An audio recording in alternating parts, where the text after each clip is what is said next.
Pernah penasaran gak sih sama makna di balik nama surah-surah di Al-Quran?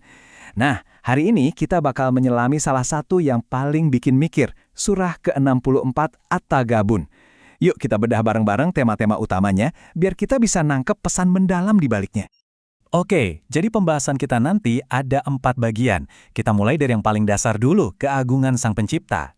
Dari situ, kita bakal lihat gimana konsep ini ngasih kita, manusia, sebuah pilihan yang besar banget. Nah, pilihan inilah yang jadi jembatan ke puncak pembahasan surah ini, yaitu hari ditampakkannya kesalahan. Terakhir, kita bakal balik lagi ke dunia nyata, buat lihat gimana sih panduan praktis buat ngejalanin hidup dengan semua pemahaman ini. Sip, kita mulai dari awal ya. Ibarat bangunan, butuh fondasi yang super kokoh kan? Nah, fondasi dari surah At-Tagabun ini adalah penegasan tentang kedaulatan dan pengetahuan Tuhan yang mutlak, yang meliputi segalanya. Dan coba deh lihat, teks ini tuh detail banget ngejelasinnya. Tuhan itu bukan cuma pencipta yang jauh di sana, tapi Dia adalah pemilik absolut segalanya, seniman yang ngebentuk rupa kita jadi sempurna, dan yang ilmunya tuh nembus sampai ke lapisan paling dalam, bahkan rahasia yang kita simpen di hati. Jadi, ini nih poin utamanya. Teks ini bilang kalau seluruh alam semesta, semuanya tunduk sama kekuasaan ini. Dan pada akhirnya, semua jalan, semua cerita hidup bakal balik lagi ke Dia. Ini premis kunci yang jadi landasan buat semua yang bakal kita omongin setelah ini. Oke, setelah fondasi tentang keagungan Tuhan itu kuat, sorotannya langsung pindah ke kita, manusia. Disinilah muncul dilema utamanya. Adanya 2 kubu, antara mereka yang memilih untuk percaya dan mereka yang milih buat nolak. Di sini kita bisa lihat 2 jalan yang kontras banget.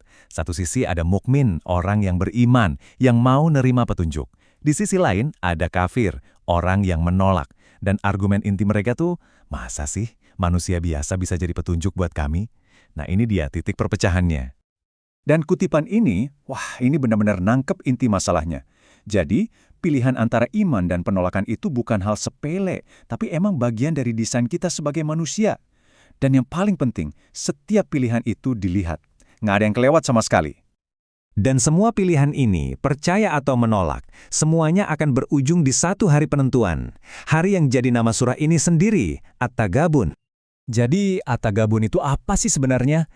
Teks ini ngejelasinnya sebagai hari di mana semua kesalahan diungkap. Hari perhitungan akhir.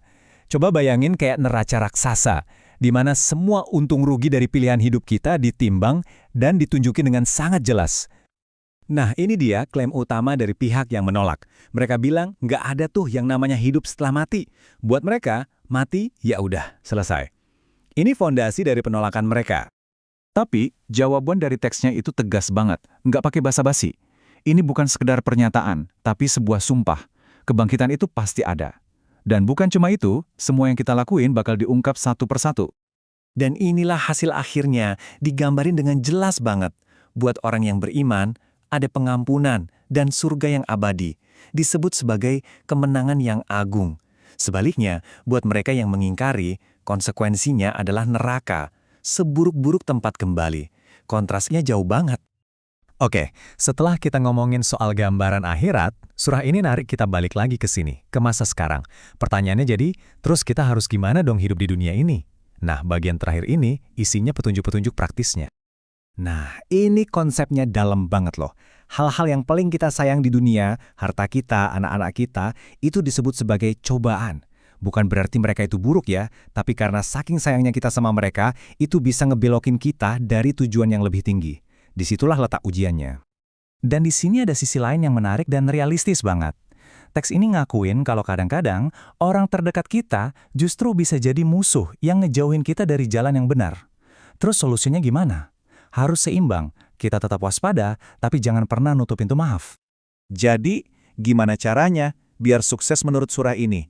Ada 3 langkah praktis.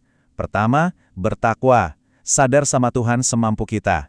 Kedua, dengerin dan taati petunjuknya. Dan ketiga, sering-seringlah memberi dengan ikhlas. Coba diperhatiin, cara teks ini ngelihat soal memberi. Ini bukan soal kehilangan harta loh, justru disebut sebagai pinjaman yang baik kepada Tuhan, semacam investasi spiritual yang dijanjikan bakal balik lagi, bahkan dilipat gandakan. Untung banget kan?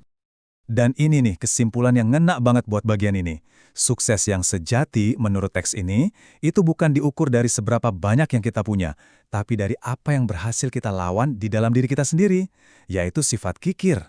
Siapapun yang bisa ngejaga diri dari kekikiran, merekalah orang-orang yang sukses. Jadi setelah kita bedah semua ini, kita ditinggalin sama satu pertanyaan besar yang ngerangkum inti dari surah At-Taghabun. Ini pertanyaan buat kita renungin sendiri-sendiri tentang gimana caranya kita menyeimbangkan antara tuntutan dunia yang ada di depan mata dan panggilan spiritual di dalam hati.